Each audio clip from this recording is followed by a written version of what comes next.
Salem, the city of peace. Okay? Richard?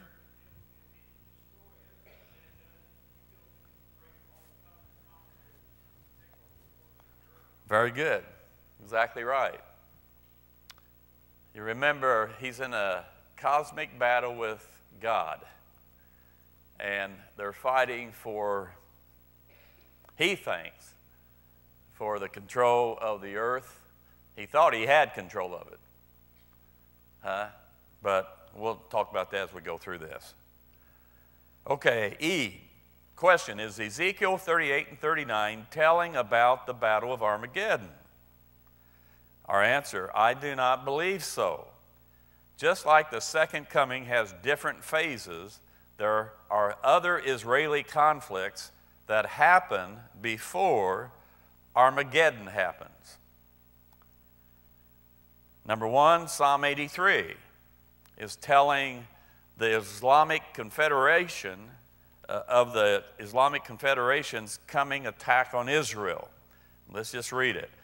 Keep not thou silence, O God, hold not thy peace, and be not still, O God, for lo, thine enemies make a tumult, and they that hate thee have lifted up the head. They have taken crafty counsel against thy people, Israel, and consulted against thy hidden ones. They have said, come and let us cut them off from being a nation, that the name of Israel may be no more in remembrance. Okay? That's pretty clear there, isn't it? On page 3, the Islamic nations hate even the existence of Israel today. You keep hearing at the United Nations, I don't know why they even allow people to speak there.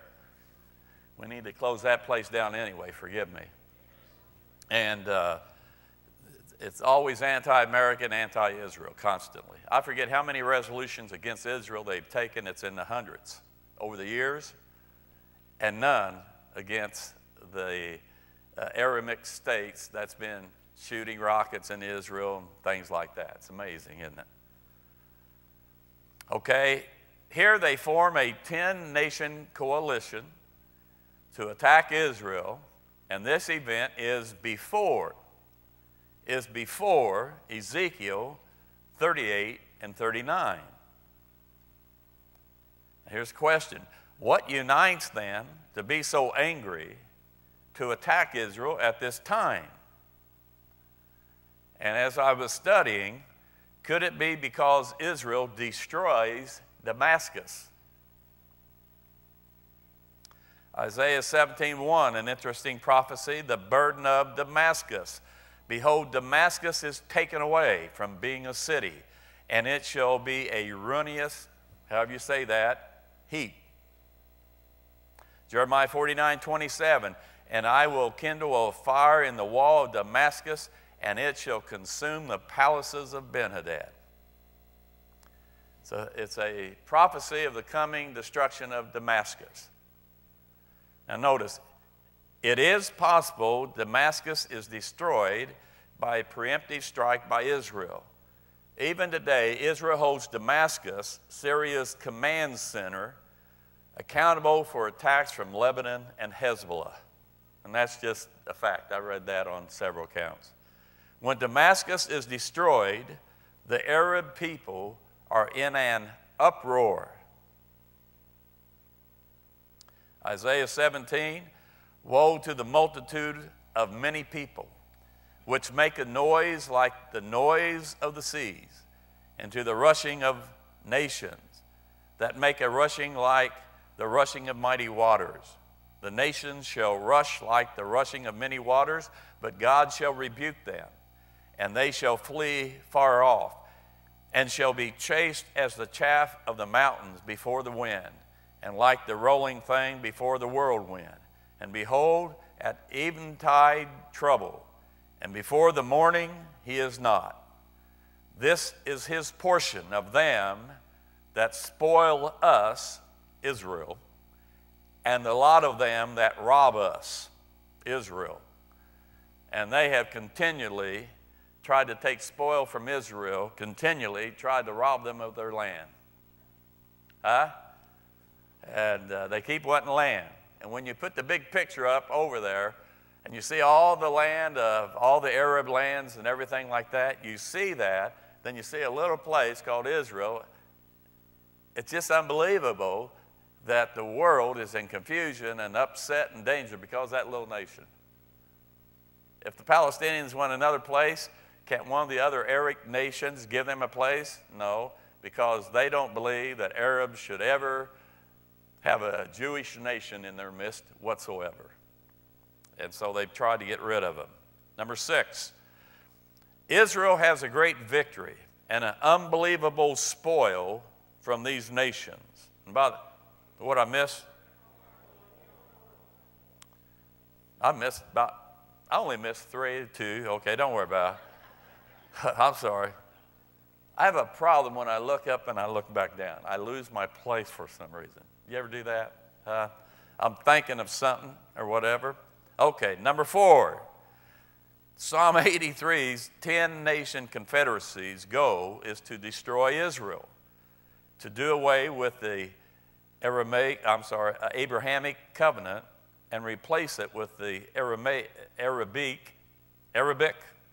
covenant to Allah.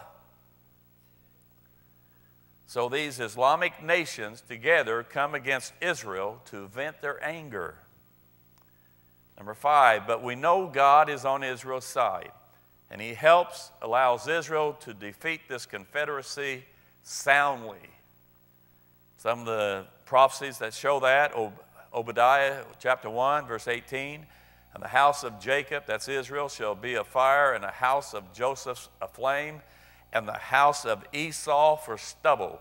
And they shall kindle in them and devour them, and there shall not be any remaining of the house of Esau, for the Lord hath spoken it. Ezekiel 25, verse 14. And I will lay my vengeance upon Edom. And by the way, that's where the Palestinians come from. By the hand of my people Israel. And they shall do in Edom according to mine anger, according to my fury, and they shall know my vengeance, saith the Lord God. In other words, God's going to take care of the Palestinians, people. Jeremiah 49:10. But I have made Esau bare. I have uncovered his secret places, and he shall not be able to hide himself. His seed is spoiled, and his brethren, and his neighbors, and he is not. Complete, total defeat for these Arabic nations when they fight Israel. Number 6, Israel has a great victory and unbelievable spoil from these nations. It is only at this time that these nearby Islamic nations are no longer a threat. Only when the Palestinians, Hamas, Hezbollah, Syria, and Lebanon are defeated does Israel feel safe. Now here's an important statement. None of these nations of Psalm 83, none of these nations are mentioned in Ezekiel 38 and 39. Huh? That's important. That tells you they're separate. F, so the order is thus far Damascus, Psalm 83. And now we go toward Ezekiel 38 and 39. But remember, Ezekiel 38 and 39 are not talking about Armageddon. Armageddon will take place at the end of the tribulation, when Christ comes back and defeats Antichrist and his armies. And that will happen right here, when Christ returns.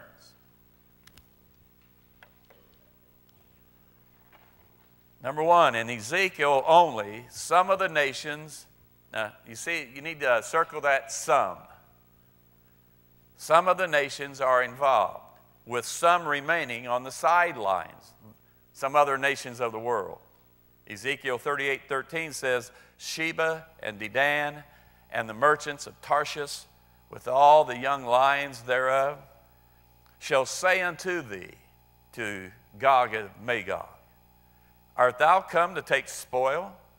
Hast thou gathered thy company to take prey, to carry away silver and gold, to take away cattle and goods, to take a great spoil?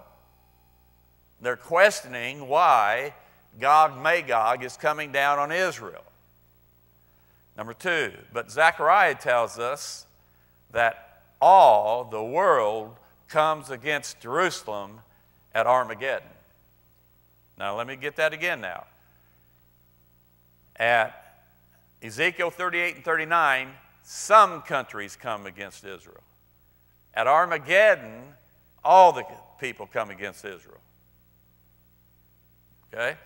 Zechariah 4:2, for I will gather all nations. How many? All nations against Jerusalem to battle. And the city shall be taken, and the houses rifled, and the women ravished. And half of the city shall go forth into captivity, and the residue of the people shall not be cut off from the city.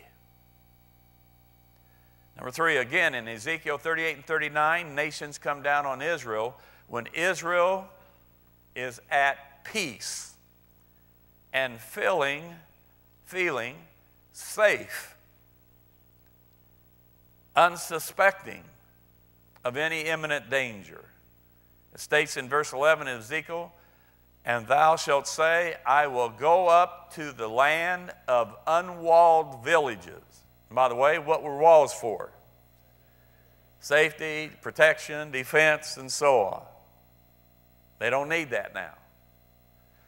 I will go to them that are at rest, that dwell safely, all of them dwelling without walls and having neither bars nor gates. So that's Israel. Everything's great. They're not looking. They're not going to have to defend or anything. However, Armageddon is marked in that prior to the battle of Armageddon, there has been a program of the Antichrist for 3.5 years to exterminate the Jews. The Jews will not be feeling safe, as in Ezekiel 38 and 39. When this battle happens here, they'll not be feeling safe because there's been an extermination program by the Antichrist, and they don't have the city, and as a matter of fact, they're not even control the city. And where are the Jews? The believers, they're in the wilderness, hiding. They're not in Jerusalem at peace. Okay? The text now. Now, I didn't print out all these verses and that because I'm going to let you go back. You can read them. I'll comment about a couple of them. Verses 1 through 9 of 38. Gog, he's the chief prince. He's the top commander of Russia and northern Russia with the Slavic people, but southern Russia with the Scythians. Now this is where I had to make my change. I could not correlate, ever put together the 7 months of burying the bodies and 7 years of using some of the things for energy. You have to have time for that. You don't have time for that at the end. That was my problem I was having. Most of these independent states of southern Russia there are Islamic. They all have that something stand.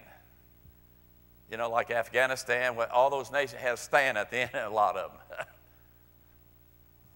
Your biggest stand is one or whatever, and on it goes. Now note, the Great Wall of China was in ancient days called the Ramparts of Magog and was built to defend China from